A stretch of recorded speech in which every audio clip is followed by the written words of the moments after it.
Salut l'équipage, c'est Grégoire et bienvenue dans l'épisode numéro 2 de Point d'interrogation. Point d'interrogation, c'est l'émission que je vous présente qui est consacrée à différents sujets autour du monde de la musique, passant par le rôle des structures de la musique à des sujets un peu plus précis, un peu plus pointus, qui toi, jeune artiste ou jeune passionné, t'intéressent. Donc ça part de moi qui me posais différentes questions, et plutôt que de faire mes recherches dans mon coin, je vous les partage en faisant cette série de vidéos qui va, je l'espère, éclairer le parcours ou la vision des artistes qui me regardent. Et au programme aujourd'hui de la distribution digitale, une ambiance tuto, des covers, des fichiers audio wave 44,1 kHz, 16 bits et ta plateforme de streaming préférée. On parle bien évidemment de comment distribuer sa musique sur les plateformes de streaming. Je vais lever le doute dès le début de la vidéo.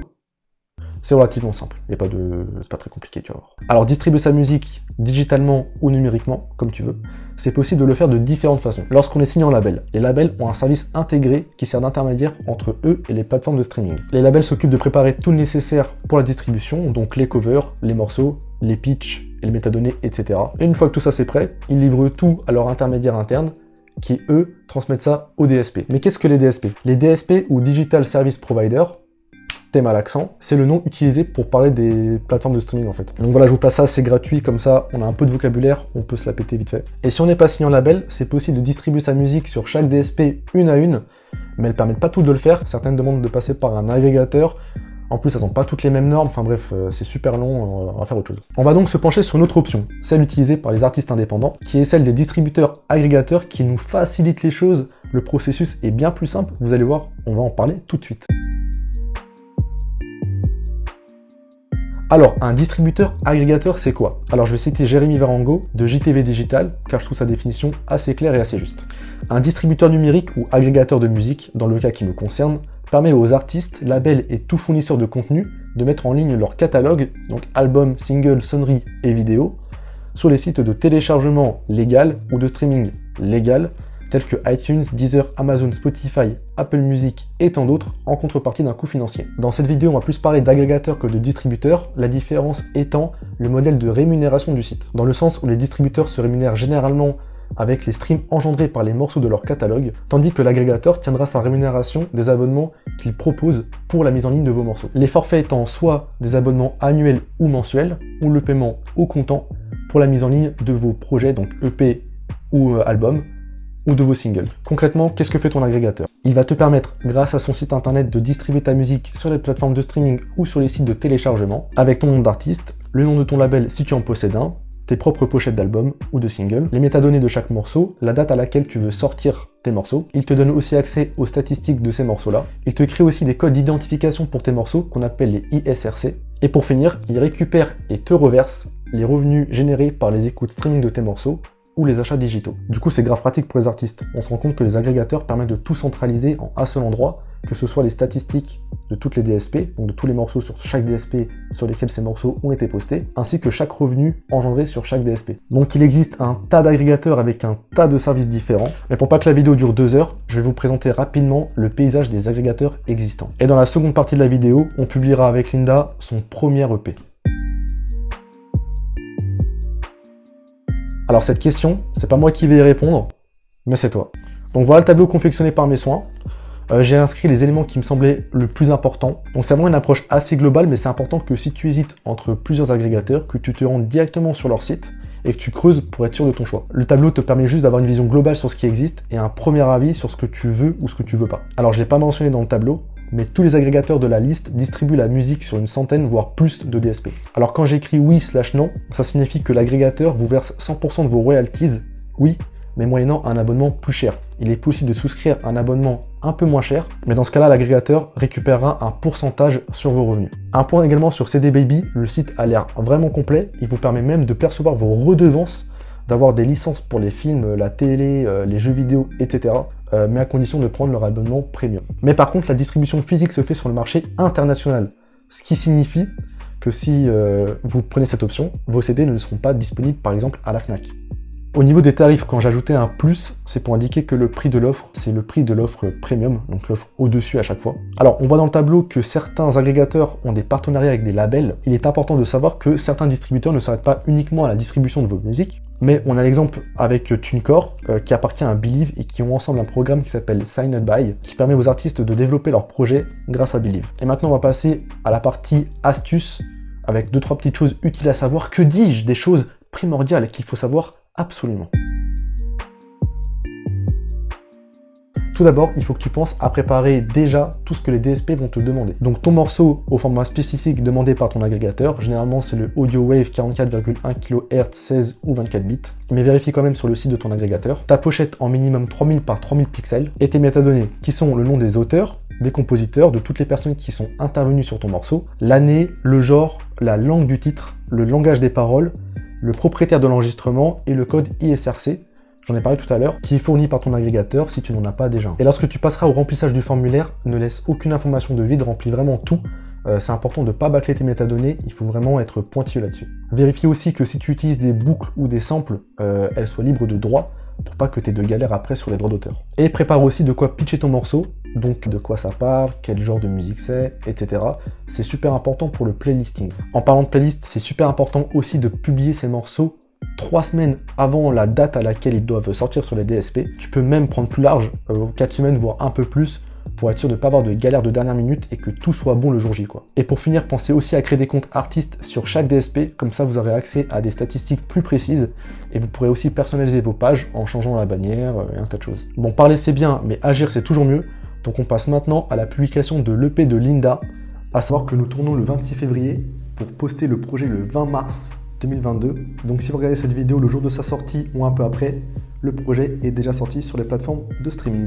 Alors cette partie de la vidéo elle n'est pas écrite, je voulais qu'elle reste spontanée et qu'on voit ensemble comment se passe le processus pour poster les morceaux sur les plateformes de streaming via les agrégateurs. Donc je suis avec Linda, la vice-présidente de Nakama et qui sort son premier projet le 20 mars. Je sors mon premier EP de 5 sons qui s'appelle 7e ciel. En indé, donc c'est du fait maison, j'espère que ça plaira autant que ça m'a plu. Et du coup, on va poster maintenant ensemble le projet de Linda sur DistroKid. On a choisi DistroKid non pas parce que c'est une préférence ou un choix personnel, c'est juste que comme Linda était déjà sur DistroKid avant qu'on pense à tourner la vidéo et qu'on la tourne, on va le faire sur ce site-là, mais que ce soit DistroKid ou un autre site agrégateur, en vrai c'est du pareil au même, le processus est assez semblable. Et comme ça vous avez à la fois l'envers du décor de la publication du morceau, et à la fois vous pouvez voir directement sur les DSP ou avec le lien dans la bio le projet, et donc voir le processus entier, l'avant et l'après de la publication. Let's go! Du coup, on se retrouve directement sur l'ordi de Linda pour commencer à poster les morceaux. Bah ok, là on est sur la page d'accueil. En gros, okay. Je pense qu'on voit toutes les sorties. Donc, ma première sortie c'était 7e ciel, le single de l'EP. Donc voilà, c'est le recap de ma sortie 7e ciel. Tu vois, DistroKid te donne un retour si tout ce que tu as rentré dans la plateforme est bon. Artwork, c'est la cover, c'est la couverture. Ils te disent si la photo est d'assez bonne qualité, si la chanson, pareil, est d'assez bonne qualité, et puis si les lyrics sont bien rentrés. Et aussi, je sais pas si tu savais, mais tu peux synchroniser tes lyrics toi-même. Ah, pour que ça défile au moment où tu... Ouais. Okay, ouais. Et genre, tu le fais manuellement. Et je trouve ça grave stylé. Ensuite, t'as les splits, donc ça, c'est les personnes qui ont participé à ton son ou à ton projet. Okay. Moi, c'est C-Black, donc l'ingé son et le beatmaker du son, qui n'a pas encore accepté ses parts. Okay. Mais en gros, tu rentres les personnes qui sont intervenues sur le projet, et puis soit ils sont déjà sur DistroKid et à ce compte-là, c'est déjà automatisé et ils ont automatiquement leur revenu. Ou sinon, ça envoie une invitation sur la boîte mail, donc pourquoi pas. Là, je vois que tu as ton label et tout, ouais. Donc tu as pris la formule avec label ça. Alors, mieux que ça, et tu verras, ça va arriver. Bah tu sais quoi, non, je te spoil pas, ça va arriver. Ensuite, Stores, ça c'est toutes les plateformes sur lesquelles ça a été sorti. Ça, Hyperfollow. C'est un partenariat que DistroKid a avec, c'est un peu comme Linktree. Ok, oui d'accord. Et génère directement. Ouais, okay. Franchement c'est pratique en vrai. Et puis vu qu'ils ont déjà leur partenariat, ça te le génère automatiquement. Ah ouais. Après, tu t'en fais ce que tu veux, soit tu bouges directement d'ici, tu modifies d'ici, ou sinon tu utilises autre chose. Ok. Je suis pas passée par ça, parce que à ma sortie, il s'est pas généré directement tout seul. Ça s'est pas synchronisé tout de suite. Donc en vrai, ça fait un peu chier si tu veux partager ton son sur les réseaux sociaux ou partager avec les gens. Faut être patient, je pense, avec Hyperfollow. Donc voilà. Mais c'est quand même une possibilité. c'est quoi ça? Ça, c'est les extraits que j'ai rajoutés pour 7e ciel. Tu peux en rajouter encore d'autres. Discovery Pack, c'est pour que Shazam, Siri puissent te reconnaître. Ah ouais. Genre, si tu mets 7e ciel et que tu dis dis Siri, quel est ce morceau, il va te dire 7e ciel de Linda Eland. Je tends l'oreille. Voilà. C'est quoi tout ça là? YouTube Content? Et puis ça, c'est d'autres extraits que tu peux ajouter. Mais ça, on pourra voir ça tout à l'heure parce que quand tu mets des sons, tu peux directement. Enfin, il te le propose à la fin. Ok. Dernière chose aussi qui peut être intéressant, ça là. Ah, l'ISRC, ouais. C'est un peu comme le numéro d'identité du son. D'ailleurs, ça va être important, je pense, pour quand on va charger mes sons dans le site, parce que je vais avoir un espèce de cas particulier qui pourrait être intéressant du coup, vu que je sors le projet 7e ciel, et dedans 7e ciel y est. Ah oui, d'accord, ouais. Comme c'est un single qui est sorti Avant, ouais. Il va falloir que je le republie. Donc du coup, là, on va sur Upload. Et ça va nous mener à l'interface pour commencer le processus de publication des sons. Franchement, la première fois que j'ai vu ça, je pense que j'ai eu peur. J'ai eu peur, mais en vrai, c'est pas si difficile que ça. Faut prendre son temps, mais c'est assez compréhensible. T'as tout coché sauf Snapchat? Tout se coche automatiquement sauf Snapchat, et je pense que quand tu coches Snapchat, voilà, ça te dit un truc comme ça. Ouais, si t'as pas 100% des droits des musiques que tu... Ouais, donc, je préfère dire non. Tous les services sur lesquels ça va être publié. Combien de sons? Voilà, on va en avoir 5. Est-ce qu'ils ont déjà été publiés avant? Le nom d'artiste, donc c'est là où tu tapes ton petit nom d'artiste, et c'est bien parce qu'ils te donnent des petits tips pour pas que tu fasses des bêtises. Ensuite, est-ce qu'on est déjà sur Spotify? Vu que j'ai déjà publié quelque chose, moi oui, mais au début, si c'est pas le cas, ils vont me proposer autre chose. Donc ton compte artiste Spotify, quoi, c'est ça? Exactement, si t'es déjà reconnu comme artiste par Spotify et Apple Music. Là, c'est la date de sortie, donc pour ma part, ça sera le 20 mars. Ce qui est bien aussi avec DistroKid, c'est qu'en fait, à chaque fois que tu as une question qui peut être difficile ou tu peux te poser des questions, ils te mettent des informations pour que tu puisses cliquer. Et en fait, ils ont beaucoup d'informations. Enfin, ils ont une FAQ qui est assez complète. Donc, ouais. Et là, ils te précisent qu'il faut être au moins une semaine en avance pour publier tes sons. C'est mieux pour être sûr que tes sons soient publiés sur toutes les plateformes. Ah, ok. Et puis pareil, si tu veux aussi apparaître dans des playlists. Les playlists, 3 semaines. On est dans les temps là. On est dans les temps. On est dans les temps. Alors, l'heure de sortie. L'heure de sortie, en vrai, c'est pas très intéressant parce qu'il n'y a que sur Spotify que tu peux la choisir. Tous les autres, ils te le sortent à minuit. Ah ouais? Autant de décider directement. Après, en vrai, c'est une stratégie comme une autre, mais chacun sa strat et je considère que c'est plus intéressant de tout sortir à minuit vu que est-ce qu'on peut le précommander? Je vois pas trop l'intérêt pour moi, donc je mets non. Record label. En gros, quand tu viens ici pour la première fois sur DistroKid, ils te disent que si t'es en indépendant, en fait, tu peux inventer. Tu peux mettre ce que tu veux. Genre, ils te disent soyez créatifs, mettez ce que vous voulez. Donc moi, j'ai mis HLND Productions. Album cover. Pareil, ils te donnent des conseils pour bien choisir tout, en fait. Ils te disent... En fait, c'est surtout des conseils, mais de toute façon, ils la testent. Ils te disent si c'est bon ou pas. Je pense que si le fichier n'est pas assez bon pour être exploité, tu peux pas. Bah, moi, c'est 7e ciel pour le P. Album price. Ah, le prix de l'album? Ouais, à combien tu le vends? Ah, sur iTunes et tout? Ouais. Fais voir. Bon, on n'est pas là pour rigoler. Ça, c'est bête, quoi. Tu mets à combien? 10 standard symbolique. Ouais, en vrai, ouais, je pense. Language, bah là, on est en France, donc français, et puis je parle français globalement. Alors là, je me suis vraiment posé la question, et je te pose la question, c'est quoi? La dernière fois, j'avais... Ah, ouais. Ce que j'ai écouté, mais tu sais, moi je suis pas non plus calé de fou. Je suis pas très forte, ouais, moi non plus, mais... Ça, j'ai l'impression que c'est un peu la question difficile. Hein. C'est la question difficile et en même temps, elle est super importante parce que je suis quasiment certaine que ça aide pour le référencement sur les plateformes. Ouais, c'est sûr. Donc si tu te trompes, déjà, tu mets un pied dans la mauvaise zone. Non, bah j'hésite entre French pop et pop. Pop, hein. Parce qu'en vrai, French pop, j'ai l'impression que c'est pas... Ouais, pop, hein. C'est plus global. Mais je sais pas si French pop... Enfin, en vrai, ce serait intéressant de savoir une Ronisia, une Ayana Kamura, elle met quoi à ce moment-là, tu vois. Si c'est pop, ça risque de se noyer dans plus de contenu que si c'est French pop. Ouais, c'est ça aussi. Après, tu peux m'en mettre un deuxième, donc pop, French pop. Moi, je partirais plus sur pop, French pop. Ouais, je pense que French pop, pop, tu vois. C'est ce que j'avais fait. Genre, elle fait un ton noir un peu, tu vois. Ouais.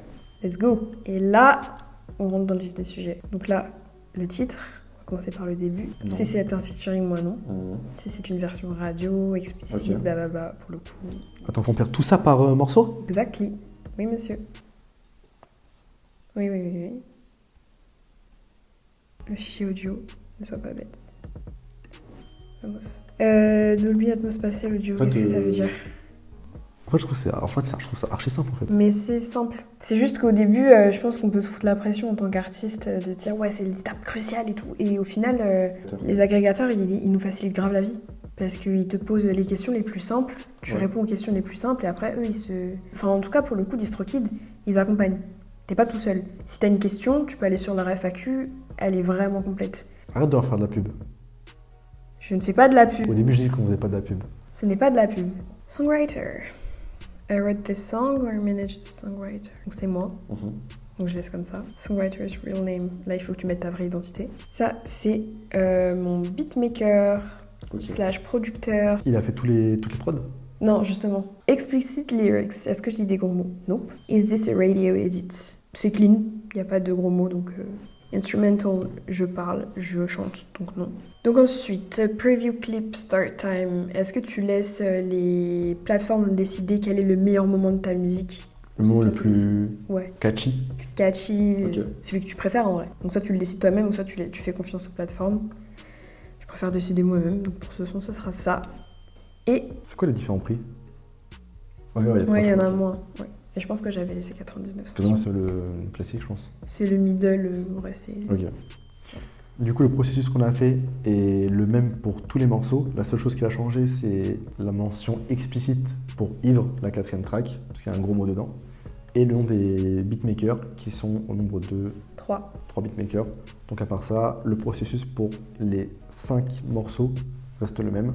Donc on va un petit peu accélérer la vidéo et on se retrouve maintenant. Du coup, c'est bon, tous les morceaux ont été renseignés, toutes les informations ont été inscrites. Et donc, on peut voir qu'au niveau de la track numéro 2, comme c'est 7e ciel que tu as déjà posté en tant que single, tu as juste eu à remettre son numéro de ISRC. Quand tu veux sortir un projet et qu'un des singles du projet est déjà sorti avant, tu as la possibilité avec DistroKid et je pense avec aussi les autres agrégateurs de mentionner le fait que le single est déjà sorti pour qu'ils puissent les synchroniser. Mais pour ça, il faut vraiment être pointilleux, donc rentrer le numéro ISRC, donc qui est son numéro d'identification, mais aussi le même fichier audio, c'est important parce que comme ça, t'as les mêmes métadonnées, donc c'est plus facile à synchroniser, c'est plus facile pour les plateformes d'identifier les deux sons comme étant le même. Donc là, on arrive aux extras.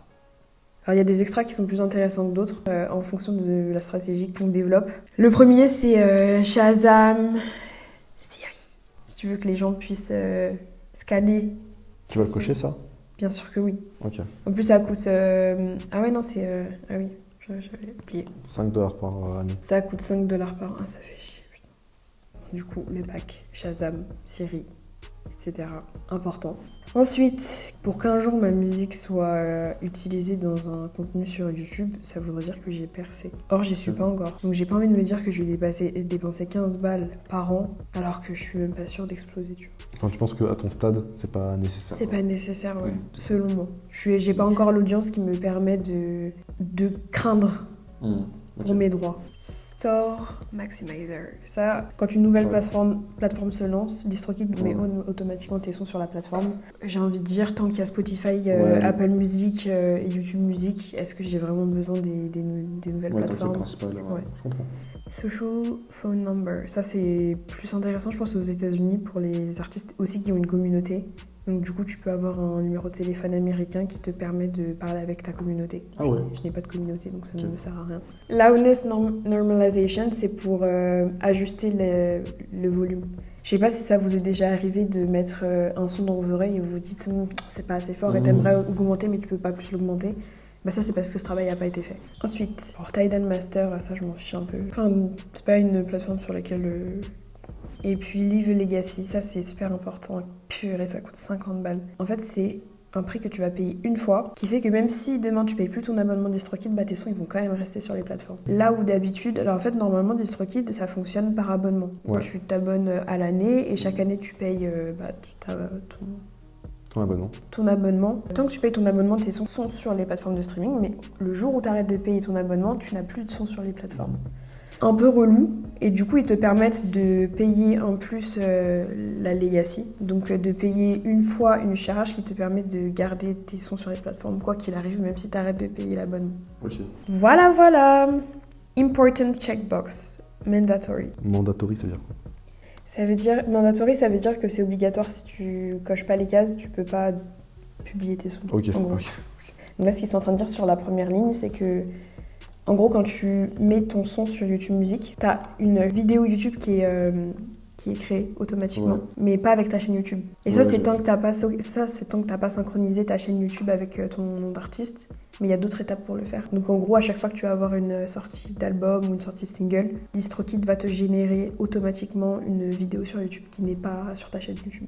Ensuite, là, il s'assure que c'est bien, que tu confirmes que c'est bien ta musique, que tu es autorisé à la vendre et que tu es autorisé à récupérer des royalties dessus. Que tu n'utilises pas le nom d'un artiste sur tes sons, ton album, sans leur accord. Je sais pas. Faut le cocher. Faut le cocher. Ok. Je saurais pas te dire. Et donc voilà. Après, tu sélectes tout. Linda, Grégoire. c'est le moment. Allons-y. Waouh.